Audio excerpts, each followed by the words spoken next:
paano po kayo pumipili ng inyong isusuot?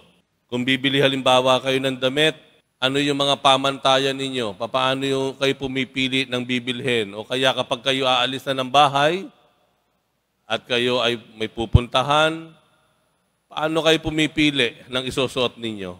Yung iba po ay ang pagpili ng isusuot ay depende doon sa klima.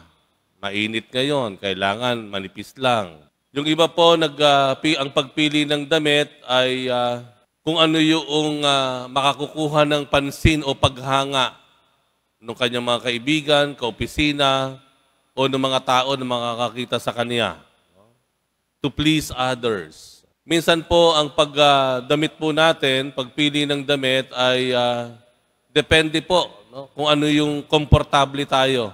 Kung ano yung komportable tayo. Regardless kung anong design yan, basta kung ano yung komportable tayo. Yung iba po ay isang dahilan ay isusuot mo yung damit na akma doon sa kakausapin mo. Natutunan ko yan kay Father Rico Ayo.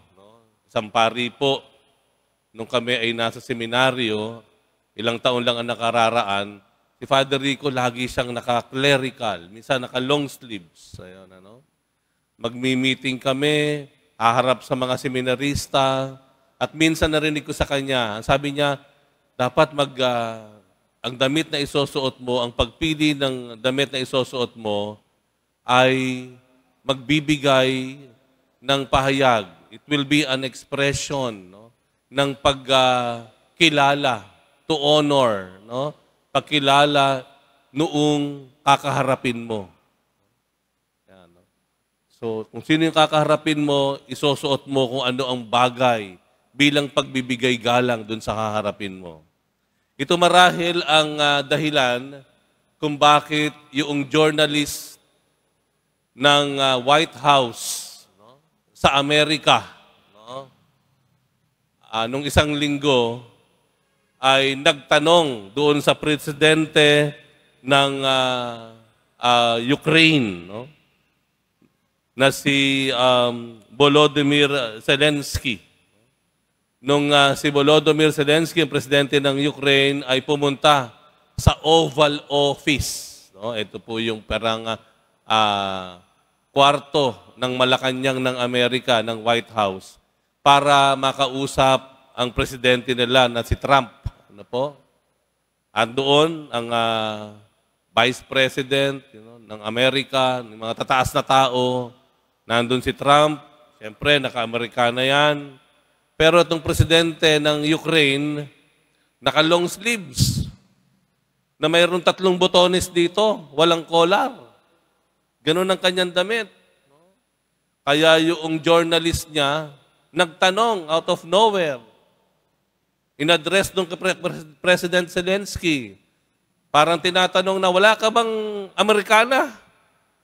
Wala ka ba nung suit, nakagaya nung sa amin? Humaharap ka sa presidente ng Amerika. Ayan, Yan ay naging kontrobersyal.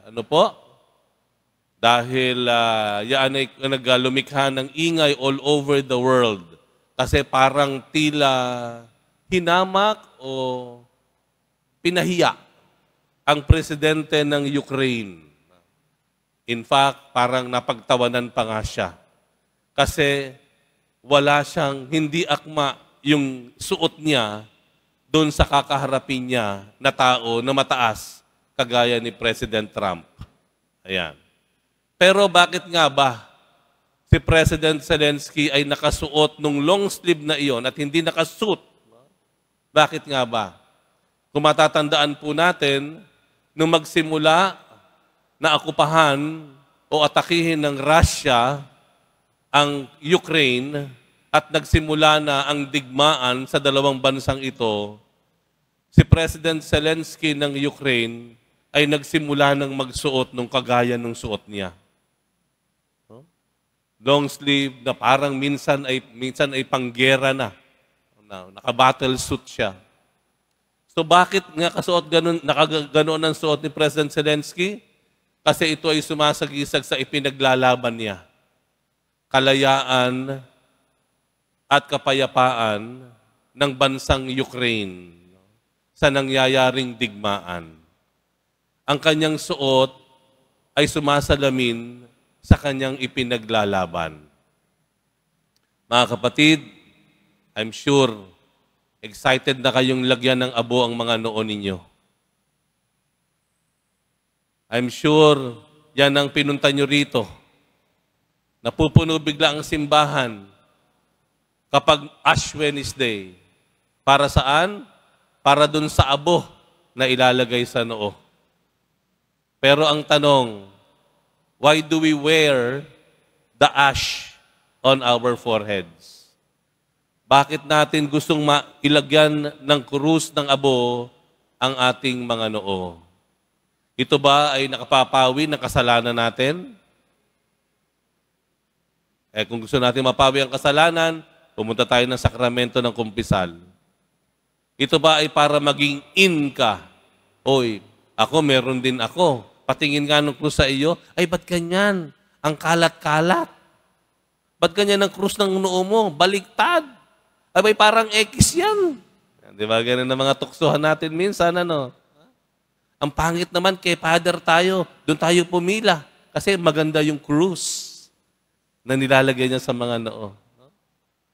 Alam po ninyo, kung magkukrus po tayo ng abo sa noo, ito po dapat ay simbolo ng ating pakikipaglaban.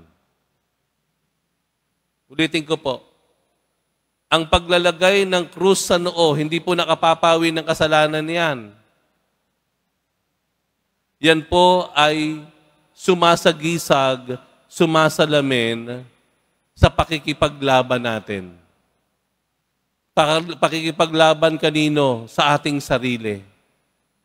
Una, sa ating pride, sa ating yabang, kapalaluan natin. Pakikipaglaban yan sa ating mga hilig ng laman, layaw, extravagance, yung mapanuri, pakikipaglaban sa mga masamang gawi natin. Yan po ang sinisimbolo ng krus. Kung papaano si Jesus, hinayaan niyang ipako ang kanyang sarili sa krus dahil nakikipaglaban siya para sa kapatawaran ng kasalanan ng tao. Tayo, ang ginagawa naman natin, nakikipaglaban tayo sa mga maling gawi o kaisipan na mayroon tayo. Agaya nga ng nabanggit sa Ebanghelyo, may 3 disiplina dapat tayong ginagawa sa panahon ng Kwaresma. Pagdarasal, paglilimos, at fasting. Ibig sabihin po nito, labanan po natin yung ating mga ginagawa para lang makapagdasal tayo. Yung pagdarasal, ipinaglalaban po yan. Hindi tayo nagdarasal kung may extra time na lang sa gabi. Hindi tayo nagpupunta sa simbahan kapag tapos na ang ating shopping at may oras pa at meron pang misa sa simbahan. Ipinaglalaban po natin yan. Pinipilit nating iuna yan. Bago mamasyal, bago manood ng sine, bago mag-shopping, bago gumala, ipaglalaban mo yan. Ipaglalaban mo yung pagkakawang gawa, paglilimos, paggawa ng kabutihan. Hindi ka gagawa ng kabutihan dahil mabait yung iyong paggagawaan. Hindi ka magbibigay dahil nagbibigay din siya sa iyo. Ipaglalaban mo na itong taong ito, kahit masama ito, kahit ito ay maramot, ilalabanan mo yung iyong ngit-ngit, yung sama ng loob, magbibigay ka pa rin. Ang paggawa ng kabutihan at pagkakawang gawa, hindi po madali yan. Marami kang iisipin. Marami kang i-consider. Titignan mo yung tao, karapat-dapat ba siyang tulungan? Pero sa totoo lamang po, ang paggawa ng kabutihan at pagkakawang gawa, ipinaglalaban po yan. Hindi yan, I feel like giving. I feel like generous today. Paano if you don't feel like giving? What if you don't feel like generous? Hindi ka na magbibigay? No. Ipaglalaban mo yan. Magbibigay ka, gagawa ka ng kabutihan, kahit hindi mo nararamdaman, kahit hindi pabor ang sitwasyon. Kahit yung pagsasakripisyo, fasting. Ipaglalaban po natin yan. Kasi natural sa atin, gusto natin masarap, masaya, komportable. Pero ang buhay natin sa mundo, hindi laging masaya, masarap at komportable. Kailangan lalabanan natin yung ating hilig, layaw. Na kahit tayo ay medyo magsakripisyo, mahuli tayo para lang doon sa mga higit na nangangailangan. Para sa kapwa natin. Ihuhuli minsan natin ang ating sarili. Mahirap yon, tama? Kaya ito ipinaglalaban. Mamaya po, kung hindi po kayo handang ipaglaban ang paggawa ng kabutihan, wag po kayong pumila. Wag kayong maglagay ng krus. Kasi hindi naman fashion yan. Hindi naman po yan ornaments. Pipila ka mamaya sa paglalagay ng krus. Dahil sinasabi mo sa Panginoon, Panginoon, mahirap pong magmahal, mahirap magbigay, mahirap magsakripisyo, mahirap magdasal.